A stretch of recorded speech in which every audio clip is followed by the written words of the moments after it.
क्या देवता भी कर्म फल भोगने धरती पर आते हैं? कर्म फल का सिद्धांत ईश्वर पर भी लागू होता है। ईश्वर ने सृष्टि की रचना की है और वे इसके संचालन के लिए कर्म करते हैं। इसका मतलब है कि ईश्वर भी अपने कर्मों के अनुसार फल प्राप्त करते हैं। हालांकि ईश्वर का कर्म फल उनके दिव्य स्वरूप और सृष्टि के संचालन से जुड़ा हुआ है, जो मनुष्यों के कर्म फल से अलग है। उदाहरण के लिए, यदि ईश्वर ने सृष्टि में न्याय स्थापित किया है, तो इसका फल उन्हें सृष्टि के सुचारू रूप से चलने और भक्तों द्वारा उनकी पूजा अर्चना के स्वरूप में मिलता है। यह बड़ा रहस्यमय विषय है कि क्या देवता भी श्राप से ग्रस्त होते थे? देवताओं से बड़ा कौन था जो उन्हें श्राप देता था? कभी कभी कुछ लोगों के मन को यह सब झूठ और मनगढ़ंत कहानी लगती है। आपको विश्वास हो या नहीं, लेकिन यह सच है कि अनेकों बार देवताओं को ऋषि मुनियों द्वारा धरती पर मनुष्य योनि में जन्म लेने का श्राप दिया गया, जिसके कारण उन्हें मनुष्य योनि में जन्म लेना पड़ा। साथ ही उन देवताओं को आम इंसान की तरह दुखों को भोगना पड़ा।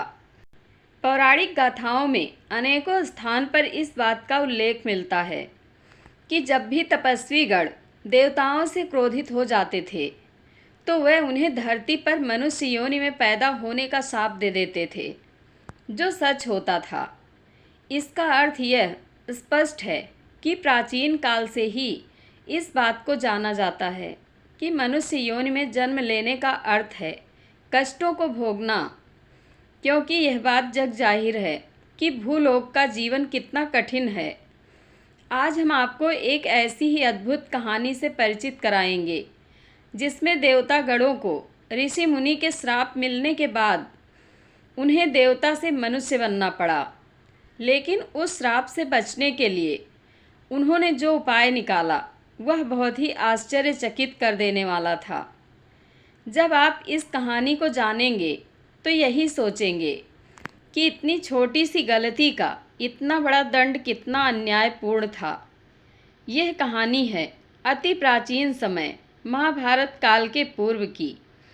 एक बार की बात है कि राजा पृथु के पुत्रगण, जिन्हें वसुओं के नाम से जाना जाता था, वन में भ्रमण कर रहे थे कि उन्हें घूमते घूमते महर्षि वशिष्ठ की गायें वन में चरती हुई दिखाई दी।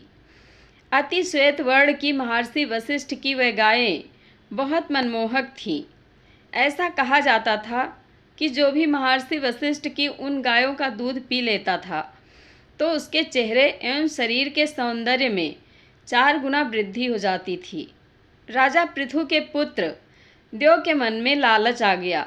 उसने सोचा, महर्षि वशिष्ठ की कुछ गायों को चोरी से राजमहल की गौशाला में ले चलते हैं। इन गायों का दूध पीकर हम भाइयों की पत्नियां और अधिक सुंदर हो जाएंगी। राजा पृथु के पुत्र देव ने अपनी यह योजना अपने अन्य भाइयों को बताई। भाई देव की यह बात सभी को पसंद आई। महर्षि वशिष्ठ की गायों को बांधकर राजा पृथु के पुत्र अपने राजमहल में ले आए। शाम को जब ऋषि वशिष्ठ को पता चला कि उनकी कुछ गायें जो प्रातः वन में चरने गई थीं, लेकिन सायंकाल तक वापस आश्रम में नहीं लौटी, इस बात से महर्षि वशिष्ठ चिंतित हो उठे। वे अपनी खोई हुई गायों का पता लगाने के लिए ध्यान मुद्रा में बैठ गए। महर्षि वशिष्ठ को ध्यान मुद्रा में तल्लीन हो जाने पर ज्ञात हुआ कि उनकी गायों को राजा पृथु के पुत्र चोरी करके अपने राजमहल की गौशाला में ले गए हैं।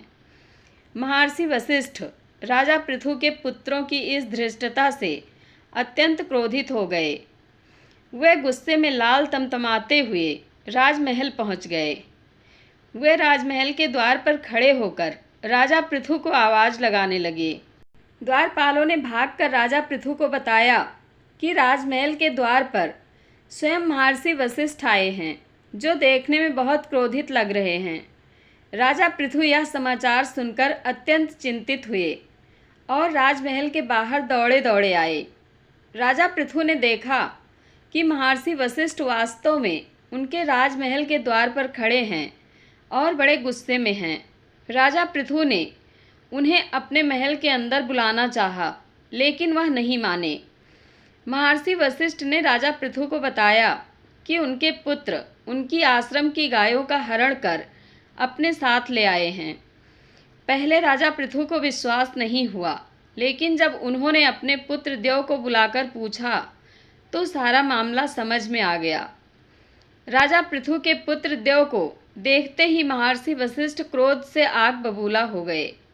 उन्होंने तुरंत श्राप दे डाला कि मैं महर्षि वशिष्ठ राजा पृथु के सभी पुत्रों को देव योनि से मनुष्य योनि में जन्म लेने का श्राप देता हूँ।